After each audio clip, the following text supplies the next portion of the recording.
19h55 na capital de Pernambuco, Recife.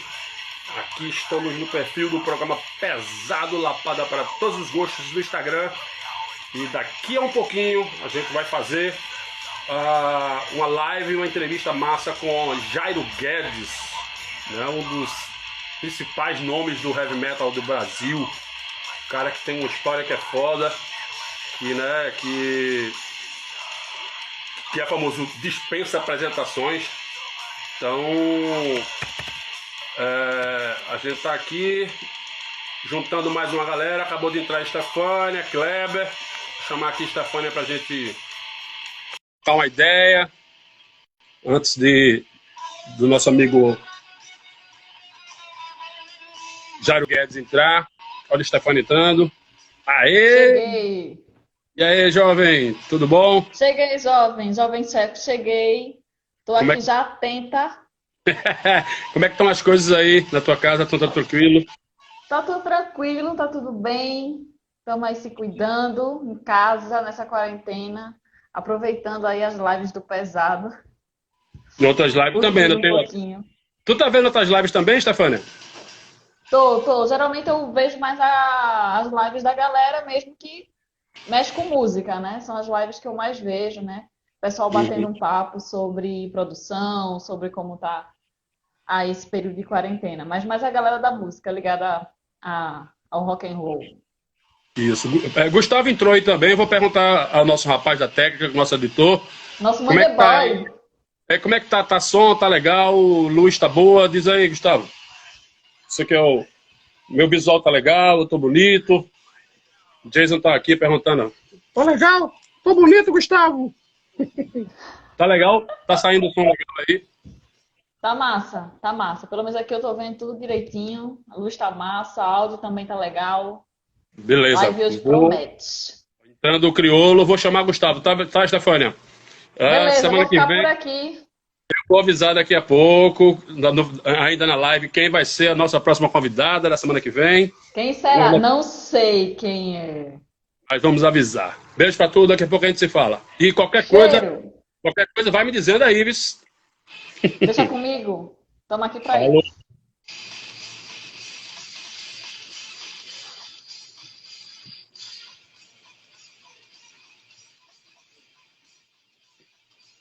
Agora vamos ver Gustavo aqui. Já estou te ouvindo, viu, Gustavo? Aê, Gustavo. Beleza? Aí, até com a camisa hoje. Porra, essa é relíquia, hein, velho? Essa camisa não existe mais, não. Não é? Ainda tá aparecendo? Tá não, tá tudo escuro aí na tua tela aí, Gustavo. Tava aparecendo. Tá fazendo o quê? Tá fazendo yoga aí, é? Tô, diga aí. Eu acho que inverteu. O negócio aqui. Eu acho que pronto, inverteu a câmera aí, pô. Entrando Gustavo, seu charado, Underground Memorabilia, Moza, Nicolas Ângelo, o pessoal tá entrando aqui. A galera massa entrando já, né? A gente combinou de Jairo entrar pontualmente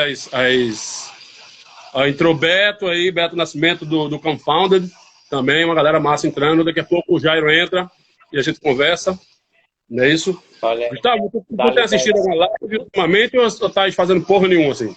Tu tem uma tese, rapaz, tu tem um negócio... porra nenhuma é meu mestrado, né? mandar um beijo pra Gede aí, meu orientador. Daqui a pouco ele dá um esporro online aí em mim. É bom. Fica participando de porra de live em vez de fazer a dissertação, né, velho? Mas a dissertação é sobre programa de rádio. E isso é um momento histórico, de certa forma, né? Então tá tudo certo. Então é o seguinte, vou te deslogar agora, falta um minuto para poder a gente entrar com o Jairo, beleza? Falou. Beleza. Boa live aí, qualquer coisa a gente vai avisando, vai dando os toques, beleza? Pronto, eu dou o toque aí quando tiver dando tempo, beleza? Falou. Abraço.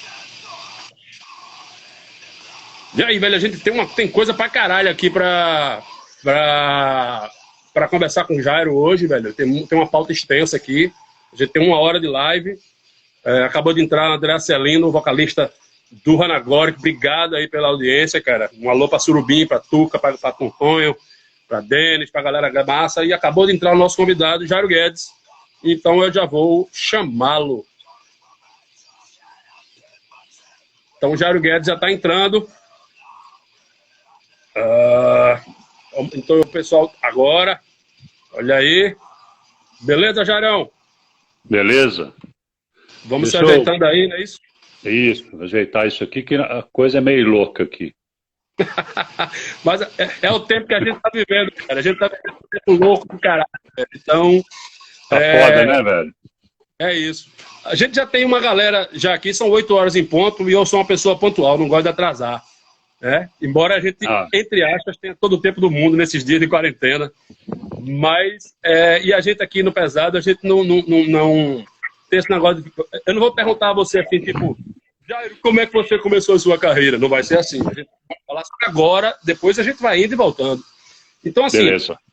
Eu creio que a gente está vivendo um momento hoje de bastante complicado, e eu sei que o Demis estava com planos para 2020, né? Coisas novas, etc. Então, assim, em que pé estava o Demis quando a pandemia chegou? Quais eram os planos de vocês e quais desses planos vocês acham que conseguem manter? Bom, a gente estava no... Eu acho que a gente estava no auge da turnê, assim. A gente fez a turnê o ano passado, você acompanhou os shows todos e sabe, e a gente estava começando a marcar a segunda perna da turnê, vamos dizer assim, né? Então, a gente já estava ensaiando a turnê nova, inclusive a gente tem um show menor que é só o Fantasmagória, que a gente faz na íntegra, exatamente como é o disco. A gente estava ensaiando esse show, preparando até a estética de palco e etc., para mudar um pouco a relação com a turnê Scarecrow Tour, né? Então, e ao mesmo tempo, eu e o Cristiano, principalmente, a gente estava trocando muita ideia fazendo muita preparação para merchandising, para essa turnê, criando novas artes, né, e tudo, que eu mexo muito nessa parte também. E aí acabou que com a quarentena a gente teve que parar tudo, assim, as ideias não param, mas a produção tem que parar, porque não adianta, ia ficar tudo em casa, né? Então a gente acabou optando por isso, por dar um tempo, mas pegar as ideias, tanto ideias de merchandising, ideias de música, né? Eu tenho sempre ideias novas, estou sempre escrevendo, estou sempre criando e tudo. A gente não sentou para conversar sobre isso, o Demis não voltou com essa intenção de fazer um disco novo, mas eu tenho carta branca para criar, e o Korg já me falou, olha, faz as suas coisas e uma hora a gente junta aí com as minhas, e a gente vai ver o que dá. Isso é interessante, porque a gente vai falar isso durante a entrevista. Me parece que você é um cara que não consegue ficar parado, velho. Assim, você sempre tá fazendo alguma coisa, né? E isso eu acho muito legal. Eu acho muito legal essa coisa dessa inquietude do artista, de você estar sempre produzindo e produzindo coisas diferentes, né? Exatamente. Mas aí, na quarentena, então, piorou demais isso, né? Piorou no sentido de melhora. Vamos dizer, o meu brainstorm piorou muito com a quarentena. Então, as minhas ideias, elas estão fervilhando mais nessa quarentena do que antes, entendeu? Eu queria fazer aqui um registro de algumas pessoas que estão entrando, já que são importantes. Marcelo Vasco, porra, grande ilustrador, né, do caralho, assim, capa do Repentless, do Slayer, Death Angel, fez a capa do meu amigo, o Mago, lá do Chile, Human Targets. Amigo fez do o coração. também. Isso, Antônio Araújo. A gente pede durante a live, Jairo, para ele fazer uma lista das músicas que ele mais gosta sua. Ele odeia a lista, então a gente pede para fazer isso. E uma galera massa entrando aí. Ivanildo, que é um cara que coleciona aqui de Pernambuco, uma galera muito gente boa. Eu queria o seguinte, o Demis a gente viu recentemente aqui no Abril pro Rock do ano passado, né? Eu tive a chance também de vê-los no Dope Smoke, lá em Feira de Santana, que foi um puta show, assim. E na minha vida inteira, eu vi 4 shows do The Mist. 3 no Recife e esse de Feira de Santana. e nos 4 você tava, velho. Eu vi um que já de Korg não tava, né? E assim, os 2 na sucata aqui no Recife, no começo, tal. Mas como é que foi essa lombra, assim, de vocês voltarem, velho? De repente a banda voltou. Como era a ideia? Como é que foi esse processo?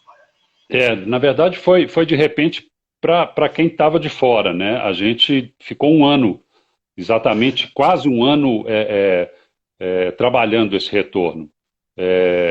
Principalmente porque eu não tinha, eu particularmente, não tinha muito contato mais com o Korg e pouco contato com o Marcelo, que mudou para os Estados Unidos, né? Depois que ele saiu ele era iluminador de Sepultura, foi para o Soulfly e tudo, e acabou saindo do The Mist por essa distância aí, né?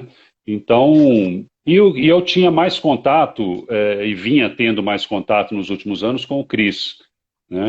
E ele frequentava meu bar, eu tinha um pub aqui em Belo Horizonte, aí ele frequentou durante um tempo, e aí acabou que foi surgindo esse encontro entre eu e o Korg de novo, depois de muitos anos, e acabou que ele e o Chris resolveram fazer esse retorno, me chamaram, me convidaram, eu aceitei na hora, falei, cara, estou super afim de voltar e tocar e tudo. E o Korg colocou muito 2 fatores assim que ele queria, que ele levava muito a sério e queria que a gente respeitasse. Por que voltar, né?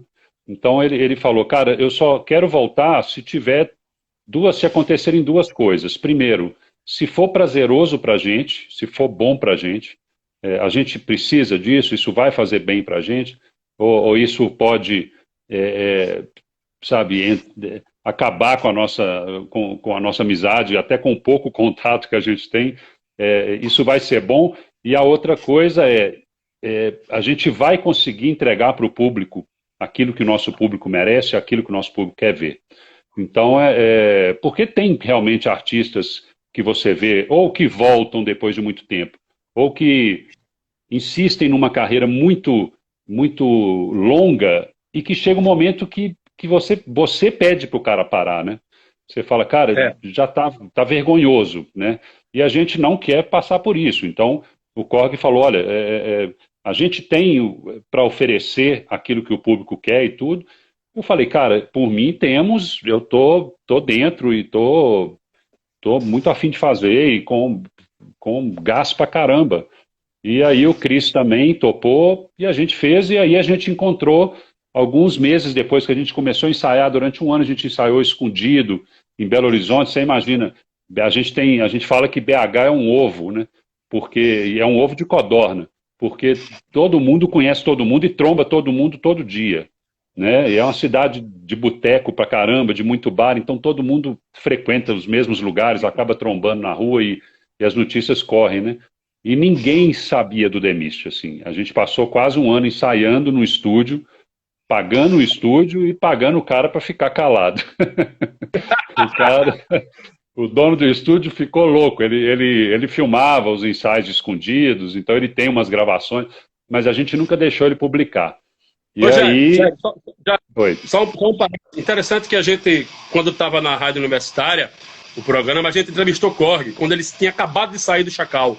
E ele estava bem focado no Anabamba Files, etc., tal, essa coisa.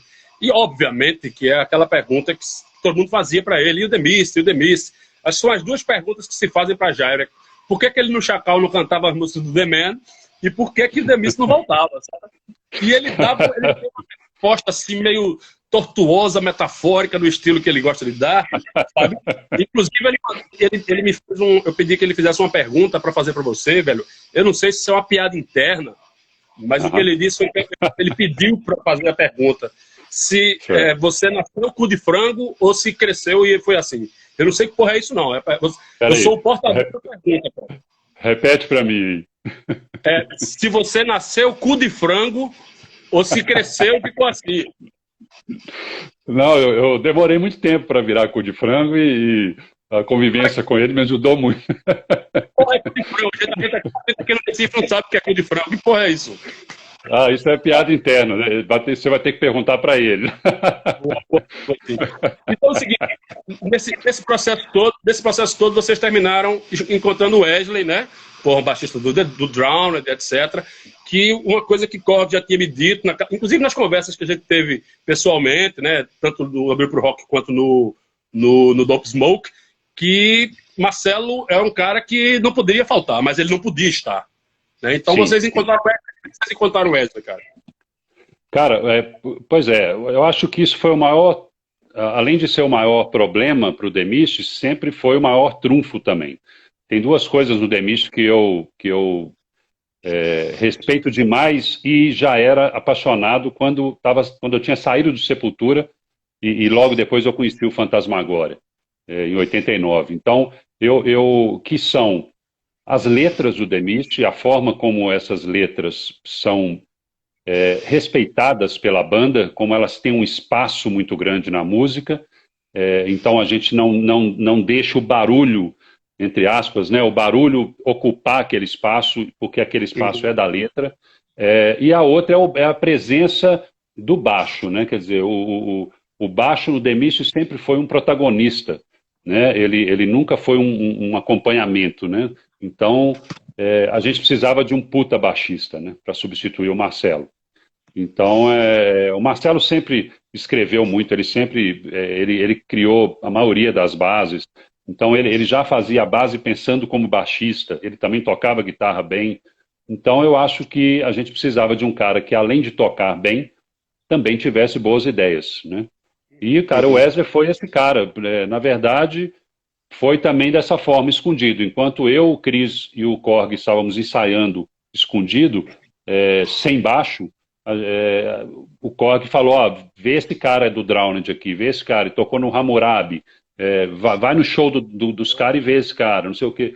Então acabou que eu vi ele tocando também escondido, fui num show de espião lá para ver ele tocando, quer dizer, fui pesquisando sobre ele também e acabou que no final a gente viu que ele era o cara ideal para a banda e hoje a gente tem certeza disso. Tem uma galera que acabou de entrar aqui, que eu acho que é importante citar. Mano Joker, o pessoal do Uganga, entrou aí quase agora. O Mago, diretamente do Chile. O pessoal de Arco Verde aí, que sempre tá com Arco Verde aqui no interior de Pernambuco, Jairo. É uma cidade massa, que tem uma cultura. É a cidade do Cordel do Fogo Encantado. Da banda Cordel do Fogo Encantado. Então, assim, é uma cidade que tem uma cultura bem fervilhante e tem metal pra caralho. Armagedon, a banda de La Massa.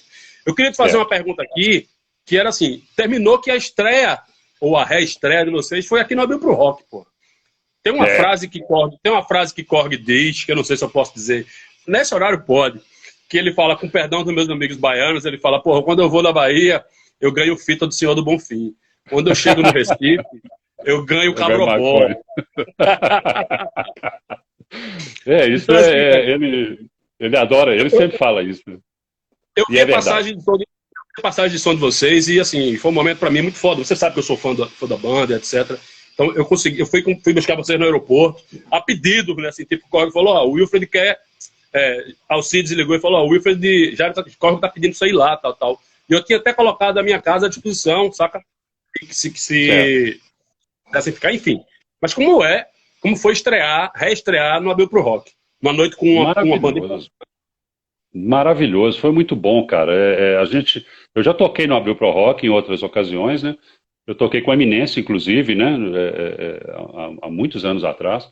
E o Paulo André já é um amigo do The Mist de muitos anos, né? Isso há muitos anos atrás e tudo. Paulo André, o Alemão, aquela turma de Recife. Então ele convidou o Korg, né? Ficou sabendo da volta e convidou. E, cara, eu acho que não poderia ter sido melhor essa estreia nossa, né?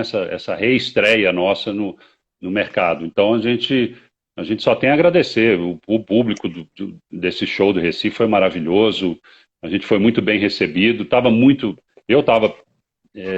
estressado, muito nervoso, porque você imagina, depois de 25 anos, você voltar a tocar com uma galera e fazer um primeiro show, né? E um show desse tamanho, né? Você não está fazendo um show em casa, né? Aquela coisa mais intimista, você está num festival que tem visibilidade no Brasil inteiro. Então, banda gringa, né, e bandas de nome e tudo.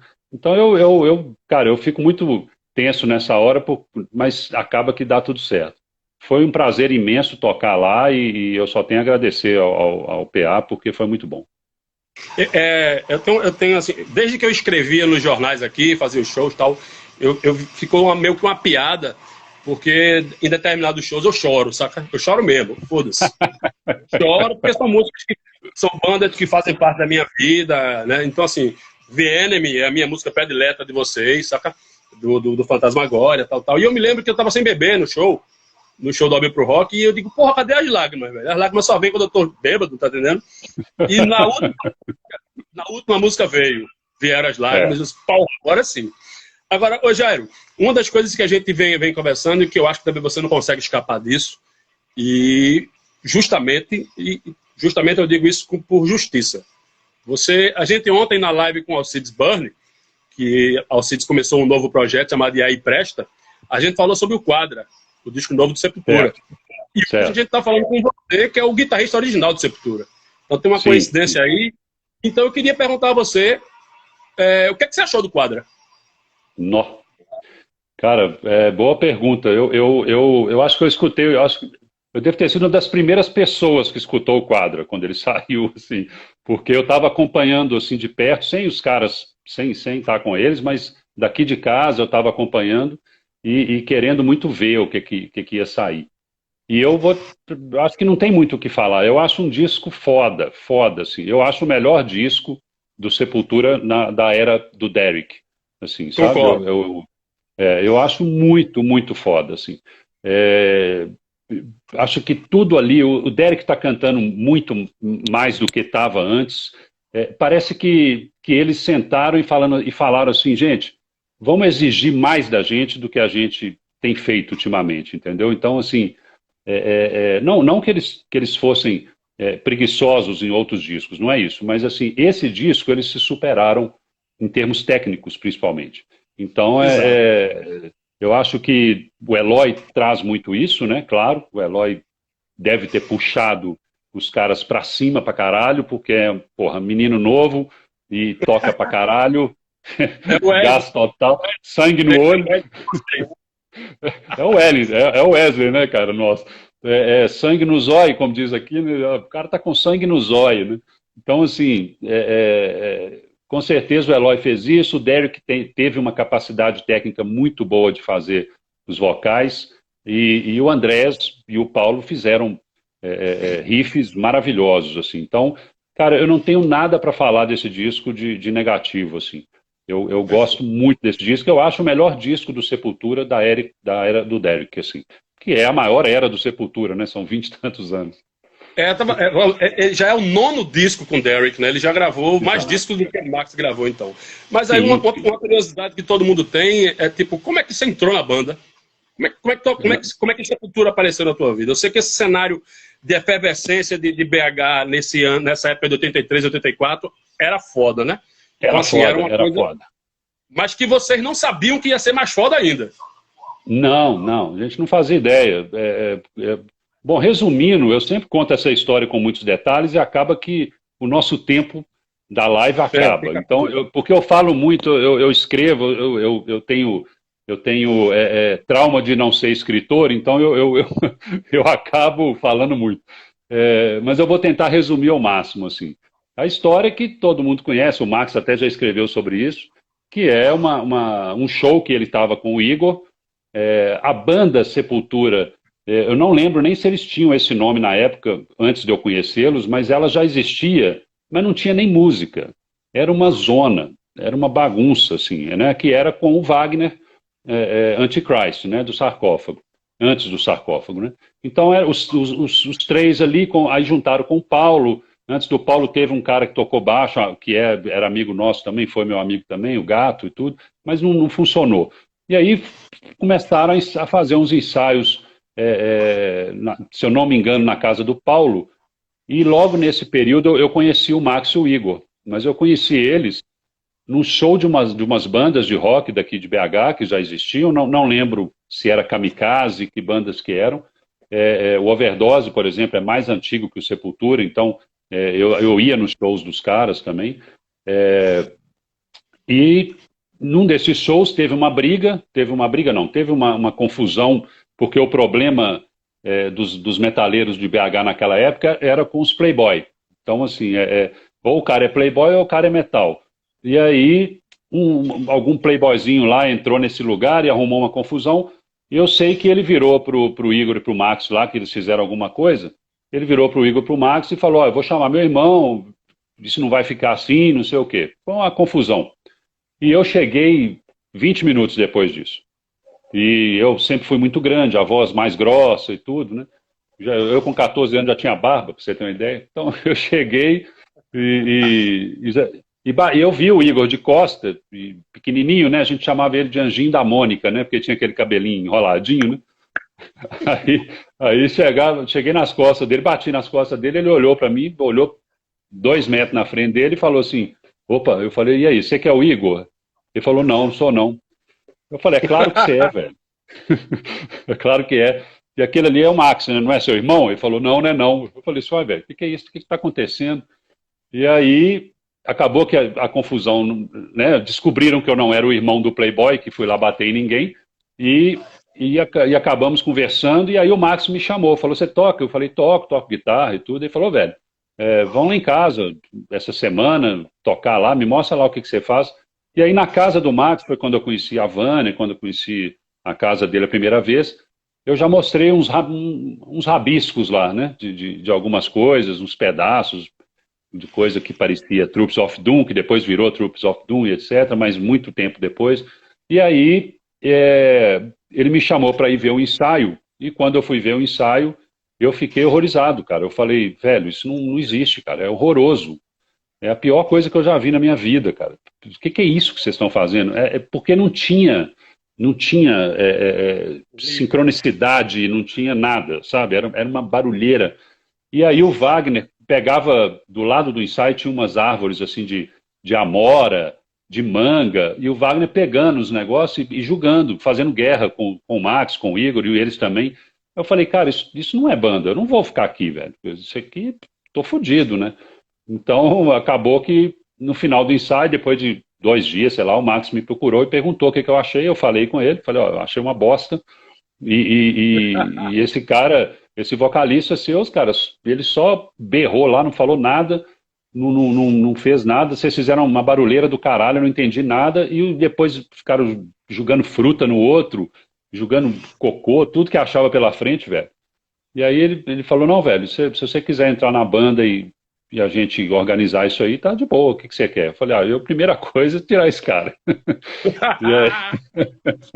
E aí acabou que eu entrei, sei lá, uns 15 dias depois eu acabei me fixando na banda e a gente definiu tudo certinho e começamos a ensaiar e acabou essa palhaçada de jogar amora nos outros.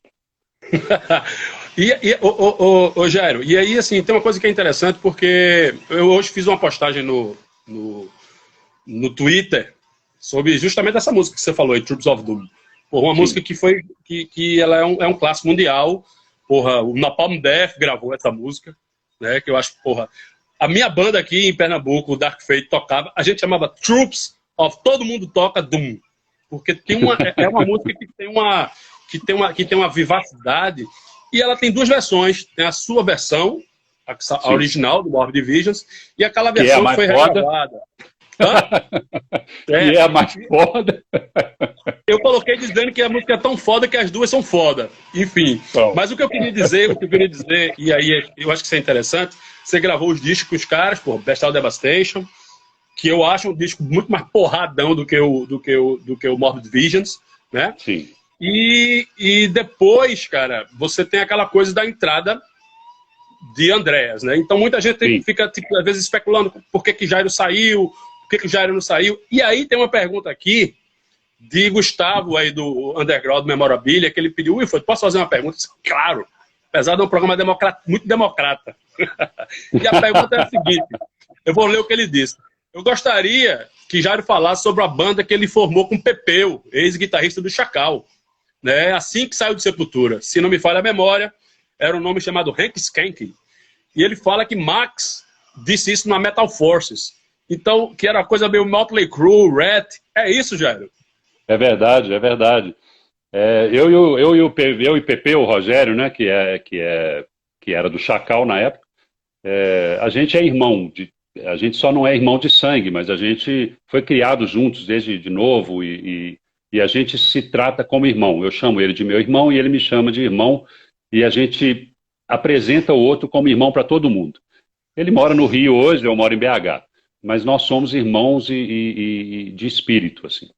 É um melhor amigo que eu tive a minha vida toda, é uma pessoa maravilhosa.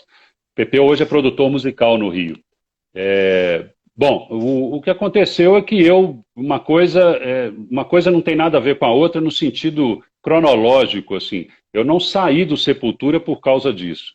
Eu saí do Sepultura por outros motivos, que eu geralmente não me lembro de ter citado em nenhuma entrevista, porque é uma coisa que eu prefiro guardar para mim, mas assim, eu saí do Sepultura por vontade própria e queria ficar parado um tempo. E eu fiquei parado um tempo, e então passou-se um tempo, aí o Pepeu falou, cara, eu também saí do Chacal, você saiu do Sepultura, vamos montar uma banda, mas sem compromisso, assim, fazer um negócio, e vamos fazer um negócio igual a gente curtia, daquelas bandas farofa dos anos 80, né, do início dos anos 80, a gente adorava. Accept, Motley Crue, Alice Cooper, Kiss. Kiss é a banda que me introduziu no heavy metal. Então, assim, vamos fazer uma coisa meio assim. Então a gente fez uma banda meio farofa, que a gente chama de farofa. Exato, farofa. E com aquela pegada Motley Crue e tudo, inclusive até hoje eu sou fã de Motley Crue, adoro. O Igor Cavaleiro. O Igor Cavaleiro é um grande fã de Motley Crue também, cara. Tem algo gravado? Tem algo gravado? Tem um show filmado, eu acho, mas não tá no YouTube. Eu acho que esse vídeo vale $1 milhão, assim. Tá na mão de um cara aí que a gente paga ele todo ano uma grana para ele não divulgar. É engraçado porque quando o Sepultura tocou aqui em Caruaru, na famosa estreia de Andrés, tem gente que fala que, né, que quando chegou no teatro para ver o show, falou, porra, cadê Jairo, velho? As pessoas não sabiam ainda que você tinha saído, né? Porque, porra, daquela coisa da comunicação, garotos. É lógico. Garotos e garotas. Lembrem-se, não havia internet naquela época. Então, né? Não. Todo o contato de Volney Queiroz que produziu o show foi por carta ou por ligação telefônica e etc e tudo mais. Mas reza a lenda que a guitarra que Andrés usou ou a que Max usou era sua. Não, na verdade eu acho que o Andrés chegou a usar uma guitarra minha, mas eu também já usei guitarra dele, e no More Divisions eu estava usando a guitarra do Magoo, do Mutilator. Cara, no início do Sepultura, a única pessoa que tinha instrumento era o Paulo. Nem o Igor tinha, nem o Max, nem eu, assim. Então eu não sei te falar.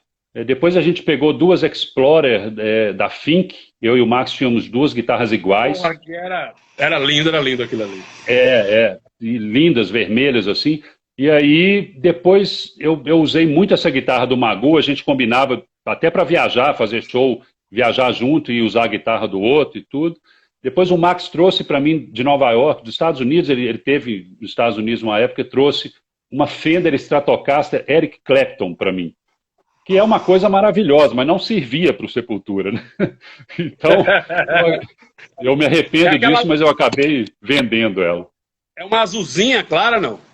Não, a minha era preta, palheteira branca, braço claro, maravilhosa.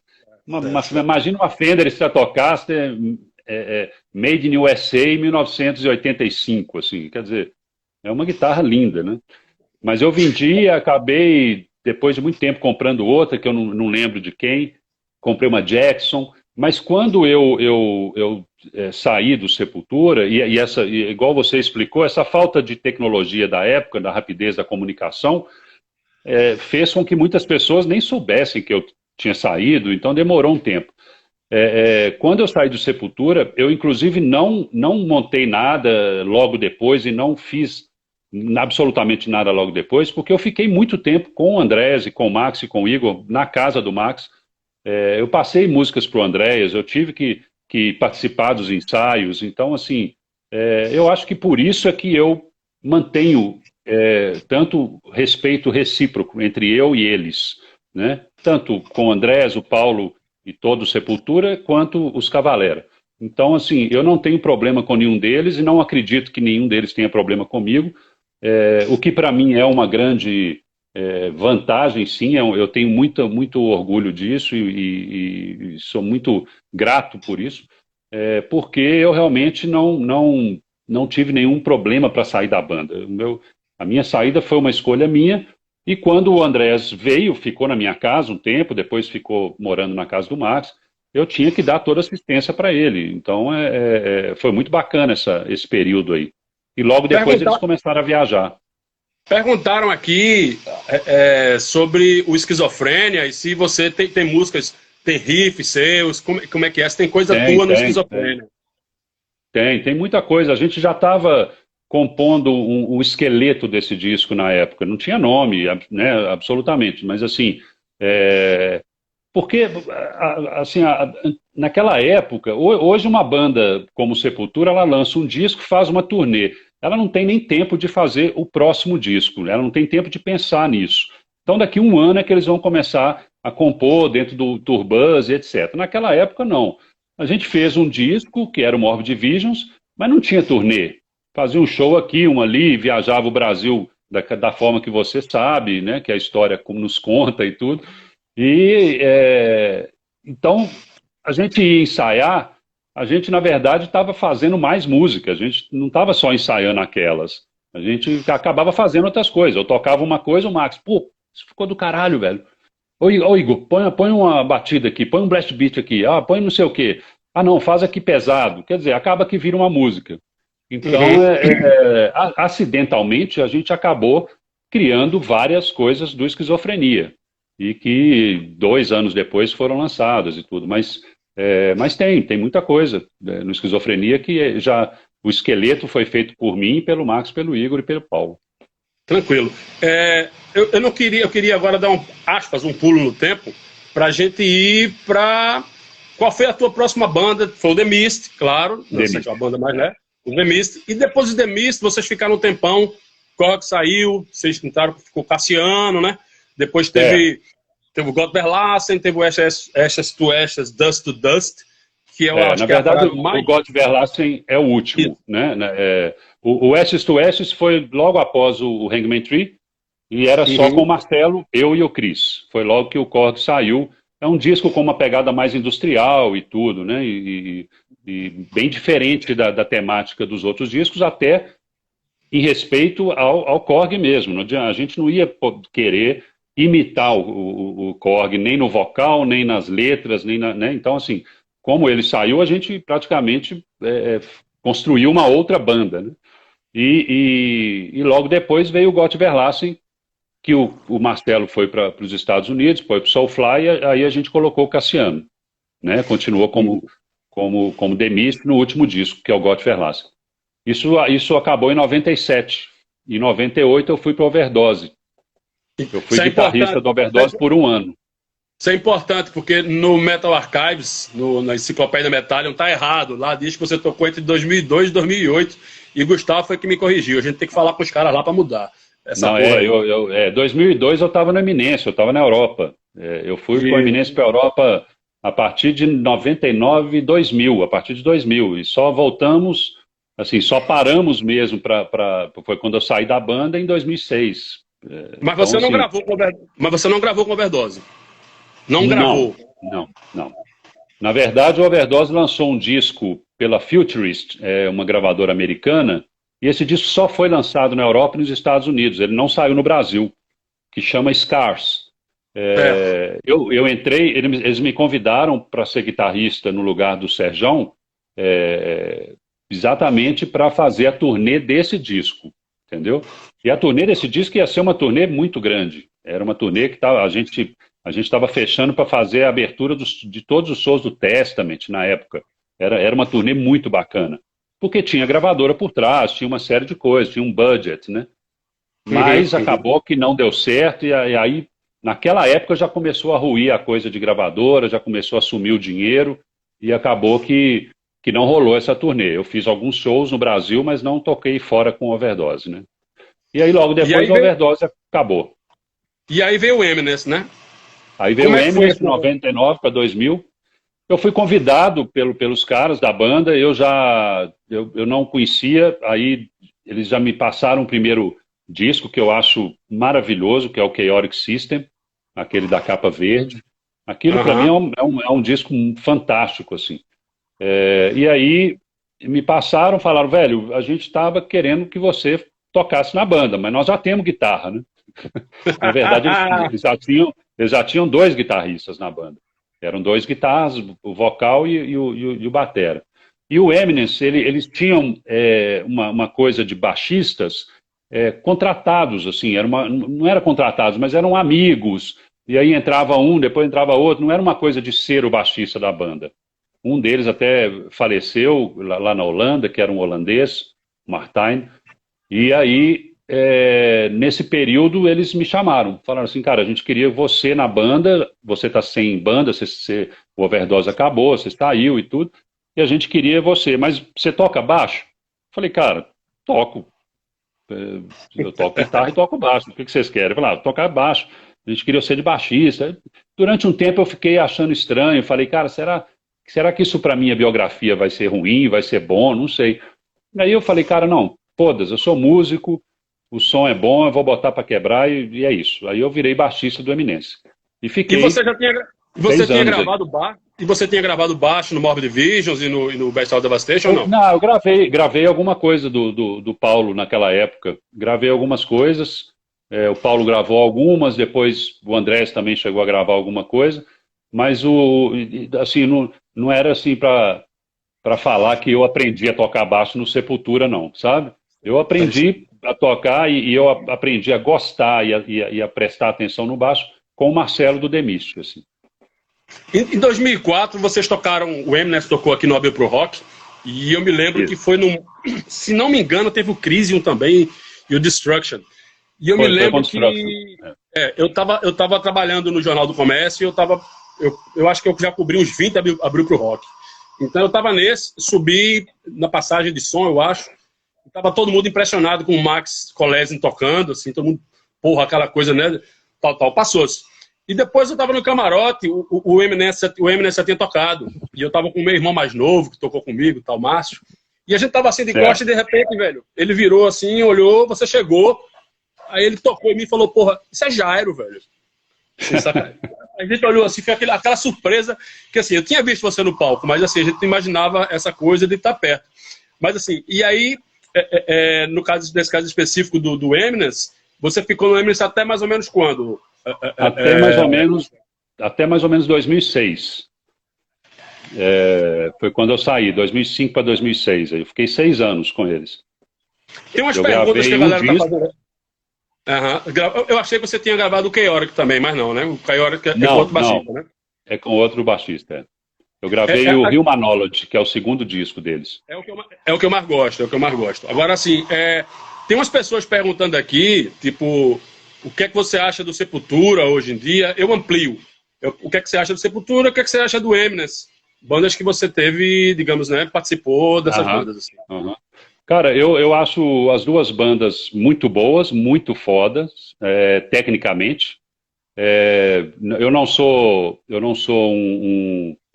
uma pessoa que escuta Eminence hoje em dia. Eu não pego o disco deles e fico vendo clipe. Não é uma banda que faz parte do meu dia a dia. Eu não escuto, assim, eu escuto outras coisas. Mas eu acho que os caras são muito profissionais e são muito bons no que fazem. Só não me agrada muito o som, assim. Mas o Sepultura, o Quadra me trouxe de volta para escutar mais Sepultura, assim. O Quadra me reconquistou como fã, assim. Eu estava um pouco decepcionado, estava achando muito mais ou menos, assim. Aí, com o Quadra, eu passei a querer escutar mais. Então, o Quadra é um disco que eu ponho em casa quando eu estou trabalhando, eu quero escutar alguma coisa pesada, eu ponho o Quadra, por exemplo, para escutar. Então, Agora, Mas respeito as duas bandas totalmente. São pessoas criativas, profissionais, técnicas que sabem o que estão fazendo, sabe? Que correm atrás de turnê, de merchandise, de trabalhar, de fazer direito. Isso é uma coisa que me impressiona muito e eu dou muito valor a isso.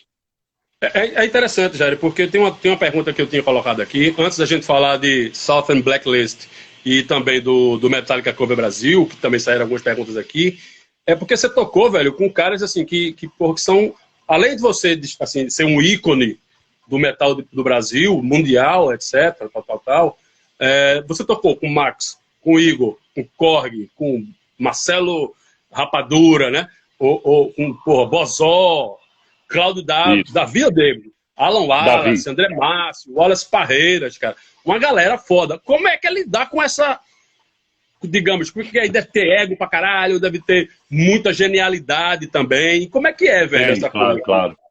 Eu falo que às vezes tem banda que é muita estrela para pouco céu, né? Então, assim, não cabe dentro da banda. Então, assim, realmente isso é um problema. Isso é um problema. Eu trabalho, a minha forma de trabalhar, e quem me conhece, ou quem me conheceu pessoalmente, e eu falo dos fãs principalmente, que me conheceram, sabem que eu sou uma pessoa que eu prezo muito pela simplicidade, assim, eu sou muito tranquilo, assim. Eu não deixo a minha... Eu sei que eu tenho uma estrela que brilha e etc., mas eu não deixo isso passar do nível normal das coisas. Então, assim, eu trato todas as pessoas iguais e gosto de ser tratado igual a todas as pessoas, assim. Eu já fui maltratado por músicos que não sabiam quem eu era e que me pediram desculpa e me trataram bem, passaram a puxar meu saco, músicos famosos, que eu não vou citar aqui, porque depois ficaram sabendo que eu era o Jairo. Então, assim, porque minha cara também às vezes não é tão conhecida, eu já mudei muito de lá para cá, visualmente, etc. Então, tem músico que não me conhece visualmente, assim, ele me bate o olho, eu conheço esse cara, mas não sei quem é. Então eu já fiz isso, já troquei ideia com o nego, assim, cara, banda de São Paulo, famosa, de eu chegar a conversar e o cara me tratar mal, sabe? Pô, Jairo, tem uma história dessa que eu acho que eu não sei se é no Louder Than Hell ou se é na biografia do Megadeth, que o cara do Cro-Mags um dia tava de hold e Mustaine, tipo, deu aquelas coisas de Mustaine, deu uma musteinada, falou, porra, você é só um hold. Anos se passaram e a banda foi abrir pro Mustaine, assim, Mustaine falou, meu irmão, eu me lembro de você de algum lugar. E o cara contou pra Mustaine a história e Mustaine pediu desculpas, sabe? Eu acho engraçado. Agora é o seguinte, não é? Eu me lembro, por exemplo, mais um pouco lá no Dope Smoke, que eu fui lá no camarim, fiquei trocando ideia com vocês. Você estava preocupadíssimo com o som da guitarra, assim, daquela coisa, e a galera te procurando para fazer foto, tal, assim, essa coisa. A galera colocou aqui, Jairo, aspas, pura humildade. E você passa isso, tá ligado? Você passa essa coisa de estar em contato, que é uma das coisas que mais importam hoje em dia. Hoje a gente pode ter acesso direto ao artista. Né? E na maioria das vezes o artista ele é fã também. Então Isso quem me disse uma vez foi Pônei do Violator. Eu falei, Pônei, como é que é ser o líder de uma nova cena do thrash metal? Ele falou, porra, Wilfred, eu não sou líder de porra nenhuma. Eu toco e desço pra ver a outra banda tocando, saca? Então eu acho que isso é interessante. Estão perguntando pra caralho aqui, Soulfly ou Sepultura, mas eu acho que isso é uma sacanagem, porque o mundo não só tem dois lados. Até porque você também tem o Cavaleiro Conspiracy, tem mais coisas aí, o Max e Igor tocam.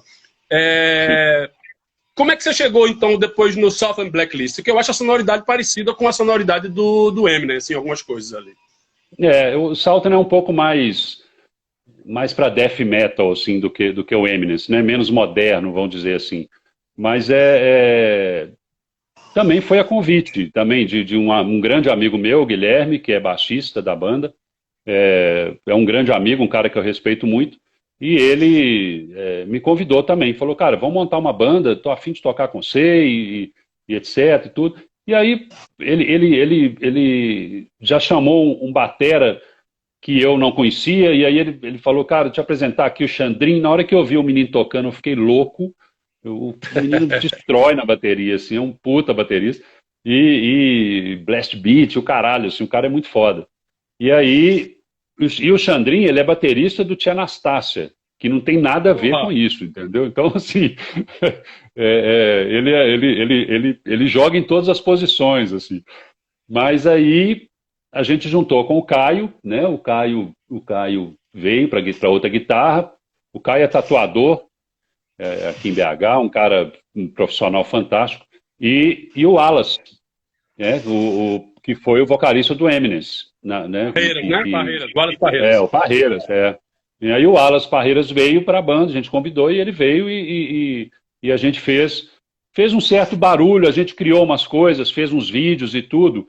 E aí acabou que várias coisas aconteceram que a gente acabou deixando na gaveta isso aí, a banda. A gente não acabou a banda, mas deixou na gaveta. Falou, gente, daqui um tempo a gente volta e mexe nisso aí. Vamos cada um tomar conta da sua vida aqui, porque cada um teve uma coisa ao mesmo tempo. O Wallace, inclusive, a mulher dele ficou grávida nessa época. Então, assim, tanta coisa aconteceu ao mesmo tempo que a gente preferiu não ter esse projeto naquele momento. Aí agora a gente está conversando sobre uma possível volta e tudo, mas está tudo na conversa ainda, né? Porque com a quarentena a gente só pode arquitetar alguma coisa, mas não pode construir, né?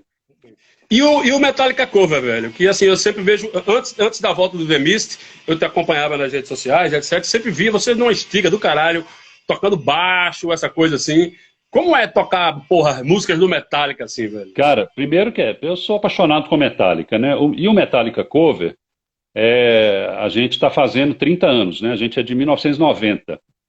E é uma banda fantástica, é uma banda completamente diferente das outras. Eu nunca pensei que eu ia tocar cover, e existe até uma pressão, né?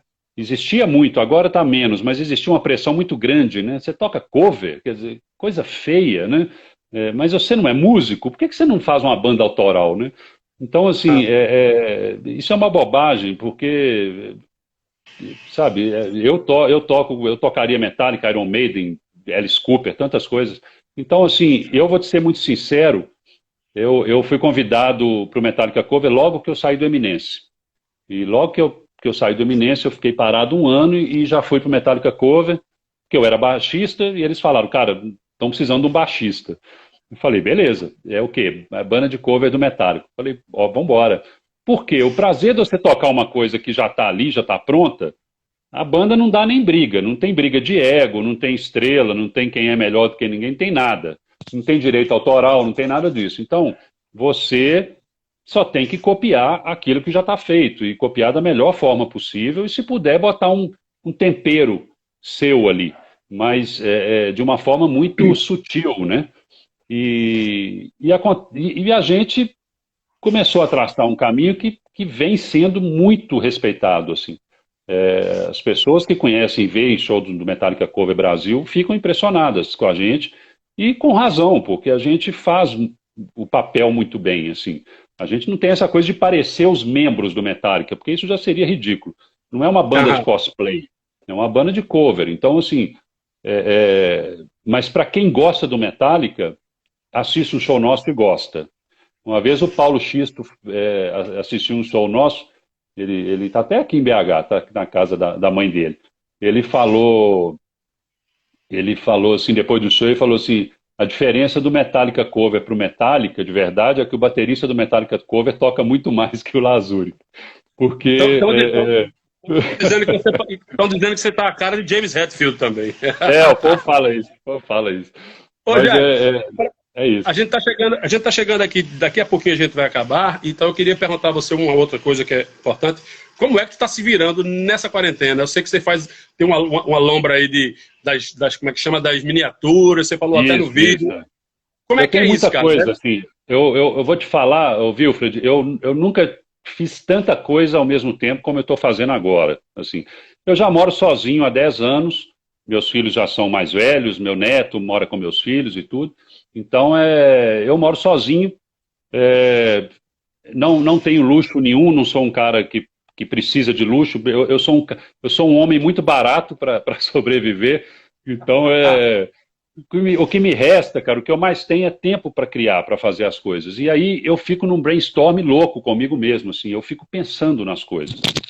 Então, eu tô hoje com esse projeto da volta do Demis, que é uma coisa que todo dia eu converso com os caras, a gente cria alguma coisa. Eu tô com o Metallica Cover, a gente deve fazer uma live daqui uns 10 dias, mais ou menos, uma semana. A gente quer fazer uma live separados, mas ao vivo, tocando. Eu tenho minha grife que eu tô criando, aliás, eu tô até com a camisa aqui. Porra, que poderosa. Poderosa. minha grife chama United Satans of America. E... Toma aqui a minha canequinha do Lula livre aqui. Aí, não, mas essa aqui é do mal, ó. United Satans of America. E fazendo, cara, mais um projeto que eu estou fazendo, um monte de coisa. Eu estou criando um monte de coisa ao mesmo tempo e fazendo as miniaturas, né? Você já fez uma miniatura do Demis, cara? Fez Korg pequenininho e tal, assim? Não fiz, não. Não. Poderia Mas... fazer uns action figures das bandas, né, velho? Existe, né? Do Metallica existe, tem vários. Lá fora tem essas brincadeiras aí. O pessoal perguntou aí, Jairo, também, que quem chegou depois, a gente tá com 71 pessoas agora, ao vivo.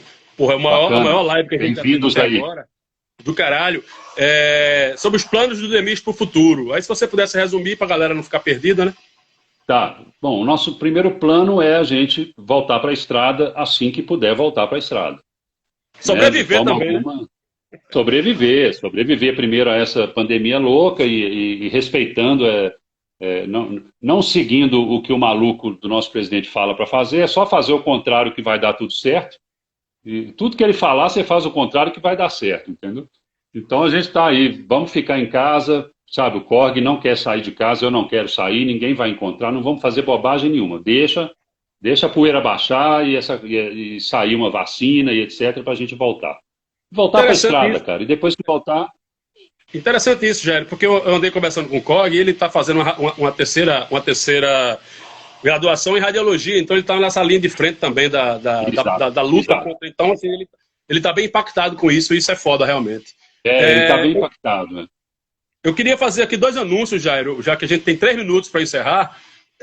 Um dos anúncios é que já esteve aqui, ou está ao vivo, a nossa próxima convidada da live da semana que vem, que é Yasmin do Escrota, né? Que é uma banda que tem ganhado uma repercussão massa nos últimos tempos. Então, quarta-feira, dia 20, 8 horas, já se liga aí, já bota na agenda. A live vai ser com o Iá, que ela tanto prefere ser chamada de Amaral como Êxodos. Enfim, né? E é legal. E a segunda ideia é o seguinte: a gente participou de um edital emergencial do Itaú, e nós fizemos um podcast sobre o metal na quarentena. E esse podcast não foi aprovado, a gente não ganhou, não entrou no edital. Então a gente vai soltar ele amanhã, com a participação de uma galera daqui de Pernambuco, Alcides, Matias do Desalma, Jax do Rabujos, Alice do Eicim, e a gente perguntando como é que é sobreviver nessa quarentena. Então, meu irmão, para finalizar, de onde veio o apelido Tormentor, porra? Cara, eu não sei. Na verdade, o Max que escolheu esses nomes, assim, né?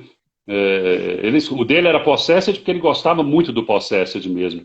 Tormentor, acho que era uma música do Creator, alguma coisa assim, se eu não me engano. Aliás, o Creator tem Tormentor, o Slayer tem Tormentor e o Destruction tem Tormentor. 3 bandas. Pois Não, mas eu acho que meu apelido era do Creator na época, assim. E aí o Igor também, Skull Crusher, foi né, disso aí, o Paulo Destructor. E aí eu chamava o Paulo de Paulo Doidinho, ele me chamava de Jairo Todinho. Então existia essa brincadeira, né? Chamava ele de Simone.